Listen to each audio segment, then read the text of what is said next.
అందరికీ నమస్తే. సుప్రీంకోర్టు ఒక సంచలనమైన తీర్పిచ్చింది. అది ఈ ప్రభుత్వానికి ఒక పెద్ద చెంపపెట్టు. ఆ చెంపపెట్టు అట్లుండంగానే కోదండరాం సార్ ఉన్నాడు కదా! మన Kodandaram sir. Kodandaram sir MLC రద్దు అయింది. ఆయనతో పాటు అలీ ఖాన్ ఇద్దరి ఒకేసారి గవర్నర్ కోటాలో నామినేట్ అయ్యిండ్రు. ఈ కాంగ్రెస్ గవర్నమెంట్ వచ్చిన తర్వాత ఇద్దరు ఎమ్మెల్సీ పదవులు ఊడబీకింది మీరు ఎమ్మెల్సీలు కాదని సుప్రీంకోర్టు.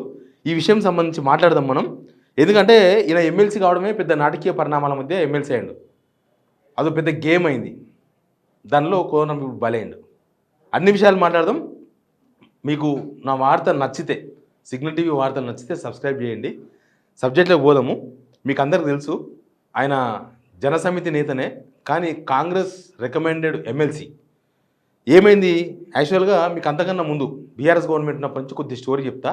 తర్వాత ఇప్పుడు సుప్రీంకోర్టు ఎట్లా కూడా వీకిందో కూడా నేను చెప్తా. ఏమైందంటే దాసోశ్రవణ్, కుర్ర సత్యనారాయణ వీళ్ళిద్దరికీ గవర్నర్ కోటాలో నామినేటెడ్ పోస్టులు, గవర్నర్ కోటా ఎమ్మెల్సీ పదవులు ఇవ్వాలని అప్పుడు కేసీఆర్ క్యాబినెట్ తీర్మానం చేసి అప్పుడున్న గవర్నర్ తమిళసై సౌందరరాజన్ గారికి పంపించారు. పంపిస్తే ఆమె పెండింగ్లో పెట్టుకొని వాయిదా పడ్డది. వాయిదా వేసింది మొత్తం. వాయిదా వేసి తర్వాత వాయిదా వేసి ఆ తర్వాత కోర్టుకు పోయినారు, హైకోర్టుకు పోయినారు. వాళ్ళు హైకోర్టుకు పోతే ఇంకా హైకోర్టులో కేసు నడుస్తుంది. దాసోశ్రవణ్కు, కుర్ర సత్యనారాయణకి ఎందుకు ఇవ్వలేదు గవర్నర్? ఎందుకంటే ఒక క్యాబినెట్ తీర్మానం చేసి పంపించిన తర్వాత గవర్నర్ రిజెక్ట్ చేస్తే మళ్ళీ పంపిస్తే మళ్ళీ ఖచ్చితంగా యాక్సెప్ట్ చేయాలి గవర్నర్. అదే ప్రొసీజర్. కానీ అక్కడ ప్రొసీజర్ ఫాలో కాలేదు. ఆ తర్వాత వచ్చిన కాంగ్రెస్ గవర్నమెంట్ వాళ్ళ ప్లేస్లో వీళ్ళిద్దరికి అలీ ఖాన్ అండ్ కోదండరాం గారికి ఇద్దరికి ఎమ్మెల్సీ ఇచ్చి ప్రొసీజర్ ఫాలో కాలే. ప్రొసీజర్ మిస్టేక్ జరిగింది ఇక్కడ. అందువల్లనే గవర్నమెంట్ మారింది, బీఆర్ఎస్ గవర్నమెంట్ మారింది. మారిన తర్వాత అది హైకోర్టులో కేసు నడుస్తూనే ఉంది. నడుస్తుండగానే ఇక్కడ గవర్నర్తో మాట్లాడుకొని వీళ్ళిద్దరికి కోదండరాం గారికి ప్లస్ ఆయనకి ఎవరికి ఎప్పుడు ఇచ్చారు? జనవరి 2024 జనవరి 25న గవర్నర్ కోటాలో ఎమ్మెల్సీ అని వీళ్ళని అనౌన్స్ చేసిండ్రు. కోదండరాం గారిని, అలీ ఖాన్ గారిని. ఈ గవర్నమెంట్ అంటే వీళ్ళ గవర్నమెంట్ వచ్చిందే డిసెంబర్ 7, జస్ట్ ఒక 2 months అంతే. డిసెంబర్ అయిపోయింది, జనవరి 25కే వీళ్ళ ఎమ్మెల్సీలు అని చెప్పేసి అనౌన్స్ చేసిండ్రు. చేస్తే హైకోర్టులో సవాల్ చేసిండ్రు.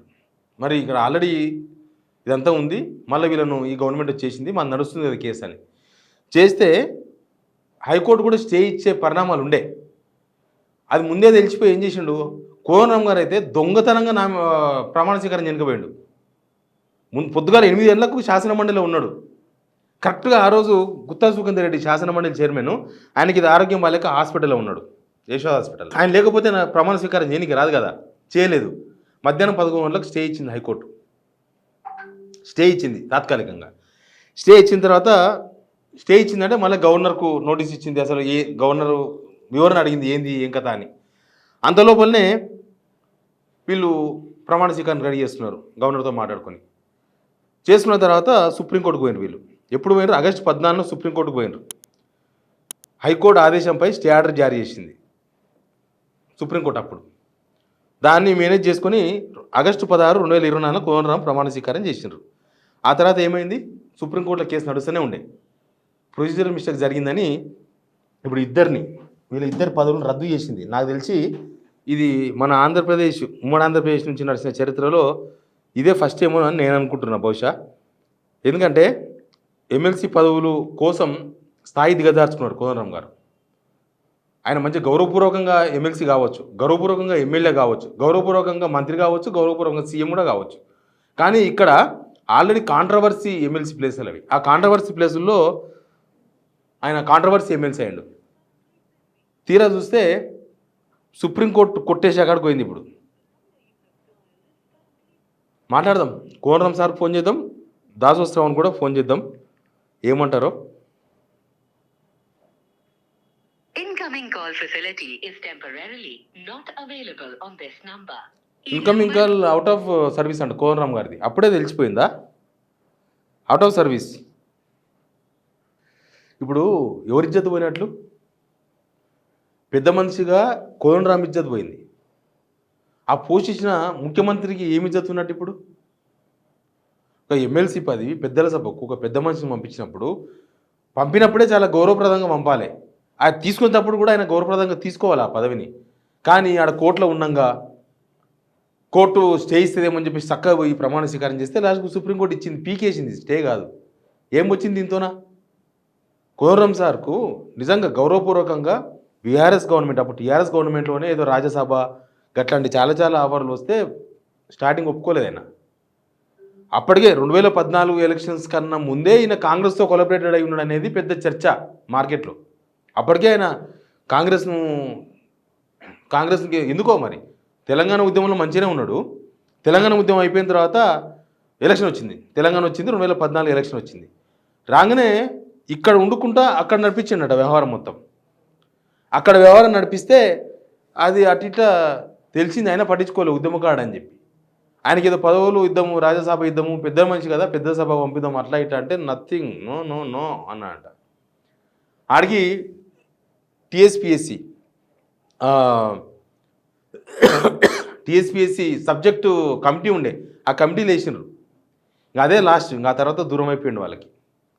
లాస్ట్కి ఇప్పుడు ఏమైంది, ఇక్కడ కేసీఆర్ మీద రివెంజ్తోన ఏదో వ్యవస్థలను మేనేజ్ చేసి ఆయన ఓడిపించేంత, కేసీఆర్ను ఓడిపించాలనుకుంటు, ఇదంతా కేసీఆర్ మీద ప్లాన్తో చేసిందే. ఇప్పుడు కేసీఆర్ ఇచ్చిన అభ్యర్థులను ఇద్దరిని, దాసోశ్రవణ్, కుర్ర సత్యనారాయణ, వాళ్ళిద్దరికీ ఎమ్మెల్సీ రాకుండా ఒక ప్లాన్ జరిగింది. అప్పుడున్న గవర్నర్ గారు అడుక్కున్నారు. అది అసలు ఇప్పటిదాకా భారతదేశంలో ఏ గవర్నర్ కూడా ఏ క్యాబినెట్ తీర్మానించిన ఏ ఎమ్మెల్సీని రిజెక్ట్ చేయలేదంట. అంతకుముందు చాలామంది పొలిటికల్ బ్యాక్గ్రౌండ్ వాళ్ళకి చాలామందికి ఇచ్చిండ్రు. అయినా సరే దాసోశ్రవణ్ సినిమా తీసినోడు, cinema producer, Kubusam cinema Srihari చేసిండు, కుబుసం సినిమా ప్రొడ్యూసర్ దాసోశ్రవణ్. పల్లె కన్నీరు పెడుతుందో పాట ఉందా, దాంట్లో దాసోశ్రవణ్ కూడా గన్ను పెట్టుకుని తిరుగుతున్నాడు, నక్సలైట్ అనమాట. కుర్ర సత్యనారాయణ అంతకుముందు కూడా ఎమ్మెల్సీ, ఆయన ఇరకల సామాజిక వర్గం సంబంధించిన వ్యక్తి. ఆయన కూడా బ్యాక్గ్రౌండ్ ఉంది సామాజిక సేవ కోణంలో. గవర్నర్ కోటాకు కరెక్ట్ ఫిట్ అయ్యే వాళ్ళే వీళ్ళే.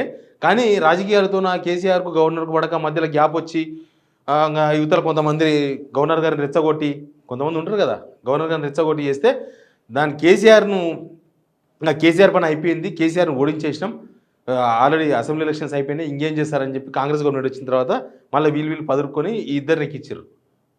పాపం అలీఖాన్ సార్ కూడా జర్నలిస్టు, ఈయనకు మినిస్టర్ పదవి కూడా ఇద్దామనుకున్నారు నిన్నమన్నా, ఇంకా ఇజ్జత్ పోతుండే.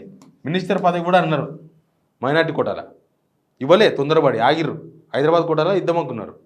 ఇంకా కోనరాం సార్ కూడా విద్యాశాఖ మంత్రి ఇద్దామనుకున్నారు నిన్నమన్నా, తెలుసుగా మనకు. ఇస్తారేమో అనుకున్నారు, విద్యాశాఖ మంత్రి అవుతాడేమో అనుకున్నాం. లాస్ట్కి ఏమైంది, ఇజ్జత్ పోయింది. ఒక ఎమ్మెల్సీ పదవి వస్తే ఆ ఎమ్మెల్సీ పదవిని సుప్రీంకోర్టు కొట్టేసింది. ఈ ఏడబెట్టుకోవాలి తలకాయలు. ఇంకా ఇప్పుడు మనం ఏం చెప్పదలుచుకున్నారో ఏమో అర్థమైతే కాలే. కానీ నెక్స్ట్ మళ్ళీ సెప్టెంబర్ 17 ఉంది దీని హియరింగ్. ఫైనల్ తీర్పు మా తుది విచారణ, తుది తీర్పు మీదనే మిగతా విషయాలు ఆధారపడడానికి సుప్రీంకోర్టు చెప్పింది. కానీ సమాజానికి ఏం చెప్తున్నట్లు, పొలిటికల్ గేమ్స్ అన్నిసార్లు వర్కౌట్ కావు, పొలిటికల్ గేమ్స్ అన్నిసార్లు వర్కౌట్ కావని చెప్పడానికి ఇది ఒక పెద్ద ఉదాహరణ. గేమ్లు లాగానే ఉండాలి, ప్రజలతోన కోట్లతోన గేమ్లు ఆడితే ఇట్లే ఉంటుంది. ఈ గవర్నమెంట్ కూడా మొత్తం గేమ్ ప్లానింగ్ ఏం లేదు, జనాల జీవితాలు మార్చే గేమ్లు ఏం లేవు వీళ్ళ దగ్గర. ఇంతసేపటికి మనం గేమ్ ఆడి ఆయన్ని ఓడించినమా, మనం గేమ్ ఆడి వీళ్ళని ఓడించినమా, తాత్కాలికంగా ఇప్పటికిప్పుడు ఓడించినమా, మొత్తానికి జరగాల్సింది జరిగిపోయింది. ఇద్దరి ఎమ్మెల్సీలు పదవులు పోయినాయి. ఇంకా నెక్స్ట్ ఏం జరుగుతుందో ఏం కథనో తెలియదు. కానీ నాకు బాధ అనిపిస్తుంది, కోనరాం సారు పదవి పోతే పోయింది కానీ ఇజ్జత్ పోయింది అనేది. పదవి ఇవ్వాలి కాకపోతే రేపు ఆయన ఇంకోటి సంపాదించుకుంటాడేమో, అది వేరే విషయం. కానీ ఇజ్జత్ పోతే రాదు కదా. కనీసం రేవంత్ రెడ్డి పిలిచినకి గవర్నర్ కోట పదవి ఇస్తున్నప్పుడన్నా వద్దు ఇది పెద్ద కాంట్రవర్సీ పదవి ఉంది, ఇది వద్దు నాకు, వేరే అడగాలి కదా. వేరే ఇవ్వండి నాకు, నేను అది చేసుకుంటా, నేను ఆ పదవి తీసుకుంటా, కానీ ఈ కాంట్రవర్సీ నాకెందుకు ఎప్పుడు ఊడిచిపోతుందో అని అడగాలి కదా. ఎనీవే కర్మ ఉత్తగా ఉండదు, నడిపిస్తూ ఉంటుంది కర్మ. మంచికి మంచి చేస్తుంది, చెడుకు చెడు చేస్తుంటుంది. ఈ కర్మ మంచికి జరిగిందో చెడు జరిగిందో మీరు కూడా కామెంట్ రూపంలో చెప్పండి. Please subscribe signal TV.